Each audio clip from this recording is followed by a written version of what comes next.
some other panelists now. Tushar Gupta, at the end of the day, here you have a situation where Rahul Gandhi has given up his seat. It was expected that he would have to give up one seat. But are we really surprised? This is something that was well known. So why is the BJP reacting in this manner is a question that the Congress is asking. Good evening, Madhav. Madhav, absolutely there is no surprise. In fact, this is a continuation of the legacy of Rahul Gandhi. In 2019, he left Amethi for Wayanad. In 2024, he's left Wayanad for Raebareli. In 2029, we don't know what he'll do. But what has essentially happened is that a sibling contested from two safe seats after being in active politics for over 20 years. And now, as the rules say, he has to vacate one of the seat and he's doing it for the other sibling. And that is what the legacy of the Congress is, that the family comes first. So absolutely no surprise, but I think it's for the people of Wayanad to decide how do they really feel about it. I'm sure Mr. Vivek Srivastava will have some very strong views about it being from the Communist Party.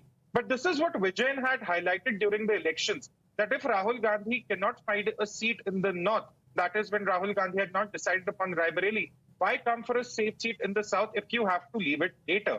And Madhav, my other question, because one journalist was referring to some sort of misogyny behind this. Everyone during the campaign was suggesting that Priyanka Gandhi should be fighting from Amethi, Rahul Gandhi from Raebareli, or vice versa. One must ask that if the Congress eventually had to go for Priyanka Gandhi, why not during the election campaign? Why only during the white polls? Was it to secure 2 seats for Rahul Gandhi first and then ensure that if there is a seat remaining, let's give it to Priyanka Gandhi? Was that the plan of the Congress, that now there is a surplus of seats? When it comes to Rahul Gandhi, we can easily, expend one for the other sibling. Is that the plan of the Congress? I think that's what everyone would now ask. Right. And in fact, the questions for the left, the questions for the Congress as well. But I want to bring in Varun Purohit. Varun Purohit, सवाल ये उठ रहा है कि अगर प्रियंका गांधी को contest करना ही था तो चुनाव के दौरान कंटेस्ट करा देते और इस तरह की क्या स्ट्रैटेजी बस ये थी कि राहुल गांधी को किसी तरह पार्लियामेंट भेजना है, दोनों में से एक सीट में कम से कम वो कामयाब हो. Was that the strategy? Madhav ji, ये कपोल कल्पित स्ट्रेटेजीज तो बीजेपी को मुबारक हो. Long awaited late but wise decision Congress party ने किया है. जो 20 साल से हम चाहते थे, बेल्लारी के जमाने से we are demanding Priyanka Gandhi को चुनावी राजनीति में उतारना चाहिए.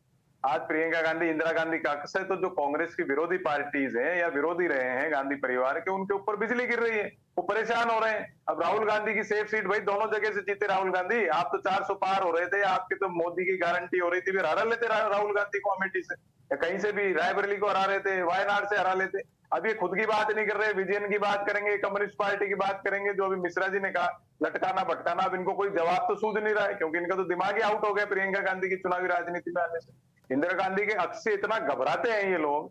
इंदिरा गांधी के नाम से आप देखो, इनको नींद हराम हो जाती है. तो ये जो एक बाय पोल है, तो ठीक है इलेक्शन में लड़ेगी प्रियंका गांधी, इनको क्या प्रॉब्लम है? इनको प्रॉब्लम ये है कि अब ये 1.5 लाख से तो इनके प्रधानमंत्री जी जीते, जो देश के प्रधानमंत्री हमारे बने.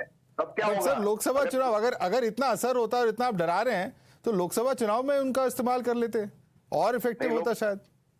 बाइपोल में क्यों लॉन्च करे प्रियंका जी? मैंने आपको कहा ना, 20 साल से हम इसकी डिमांड कर रहे थे. चुनाव से पहले अगर प्रियंका गांधी लड़ जाती और कई थोड़े से और टिकट डंके दिए जाते, तो आज प्रधानमंत्री जी शपथ ही नहीं ले सकते मोदी जी.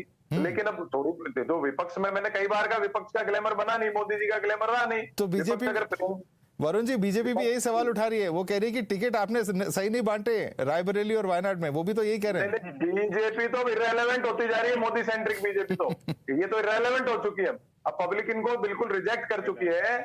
आप देखिएगा आने वाले 6 महीने साल भर के अंदर अंदर आप देख लेना. अब जो स्टेट्स के इलेक्शन आ रहे हैं उसमें आप देख लेना, ये मोदी जी की गारंटी, फलानी गारंटी, वारंटी सब खत्म हो चुका है. Okay, you have been scared, that's why you're reacting, because now Priyanka Gandhi has been launched in a political role, contesting elections. A long pending demand of 20 years of Congress workers has been fulfilled, and that's why the BJP is getting nervous. Tushar Gupta, please respond to Varun Purohit. Madhav, Varun पुरोहित बोलते बोलते इतना ज्यादा बोल गए. तमीज से तो वो बोले नहीं, ना मुझे ऐसी उम्मीद थी, पर बोलते बोलते उन्होंने भी मान ही लिया कि कांग्रेस की टिकट डिस्ट्रीब्यूशन सही तरीके से नहीं हुई थी. और वरुण जी शायद भूल गए हैं कि तीसरी बार सरकार नरेंद्र मोदी की ही बनी है. 6ठी बार इलेक्शन कांग्रेस. ओके, एक एक करके, let's not get personal. One by one please, one by one. या one by one please, let's not get personal. Tushar, या one by one. Varun ji एक सेकंड. वरुण जी, अभी तुषार ने आपको इंटरप्ट नहीं किया. Varun ji, let Tushar complete his point. I am requesting everyone to maintain the cool please. Tushar. Why is he getting so worked up? It's a happy day for him. Priyanka Gandhi is finally fighting from Wayanad. He accepts कि पहले ticket सही से distribute नहीं किए गए कांग्रेस में, अब किए जा रहे हैं. इनकी खुद की बात है, अब इनको तो खुश होना चाहिए, इसमें तो नाराज क्यों हो रहे हैं? बट माधव, बात वही है, इन्होंने भी वो बात को एक्नॉलेज किया है, कांग्रेस ने टिकट डिस्ट्रीब्यूशन सही नहीं किया. और मैं इनको याद दिला दूं, तीसरी बार भी मोदी से इलेक्शन गांधी परिवार हारा है जनरल इलेक्शन का. सरकार आज भी प्रधानमंत्री की है. और आप जो ये बात कर रहे हैं ना कि मोदी सेंट्रिक बीजेपी इररिलेवेंट हो रही है, साहब 240 सीटें भाजपा की. आखिरी बार जब कांग्रेस की 240 सीटें आई थी पार्लियामेंट में, वो साल था 1984. तो ये 40 साल का जो गैप है, पहले आप उसको फिलफिल करिए, फिर बताइए कौन रेलेवेंट है कौन इररिलेवेंट. वरुण, देखिए, मैंने कभी किसी से बदतमीजी से बात ही नहीं करता, उन्होंने वरुण ने तमीज से बात नहीं किया. ठीक है, इनका अपना सोच होगा, अपने व्यूज होंगे. मैं कह रहा हूं कि जितना इनको कांग्रेस पार्टी से इच्छा रहती है कुछ ना कुछ पूछने की, ऐसे क्यों नहीं किया, वैसे क्यों नहीं किया, सारी तो कांग्रेस युक्त हो गई भारतीय जनता पार्टी. ये 240 कह रहे हैं मेरे, अब ये आप देख लीजिए 40-50 तो सांसद इनके कांग्रेस बैकग्राउंड के होंगे. फिर कांग्रेस की तो ये सरकारें नहीं बना पा रहे, तो ये किस बात की बात? लीडरशिप क्वालिटी इनके पास है नहीं, आप पास लीडरशिप है नहीं, क्यों कांग्रेस के आदमी लेते हो, इन पे भ्रष्टाचार का आरोप लगाते हो, फिर उनको अपने मंत्री बनाते हो, राज्यसभा में लेते हो, कुछ करते हो, उपकृत करते हो, क्यों करते हो? आपके पास लीडरशिप है, क्यों कांग्रेस को लेना चाहते हो? क्यों? क्योंकि प्योरिटी जो होती थी party with the difference Atal ji Advani ji के साथ समाप्त हो गई, और नेता with the difference Modi ji होते थे, तो उन्होंने कांग्रेस ही ले लेके सरकारें बना ली, तो नेता विद द डिफरेंस भी समाप्त हो गए. okay, Mr. Rajgopal, please respond to that. That the BJP cannot form governments without leaders from the Congress party. That's the allegation coming in from Varun Purohit.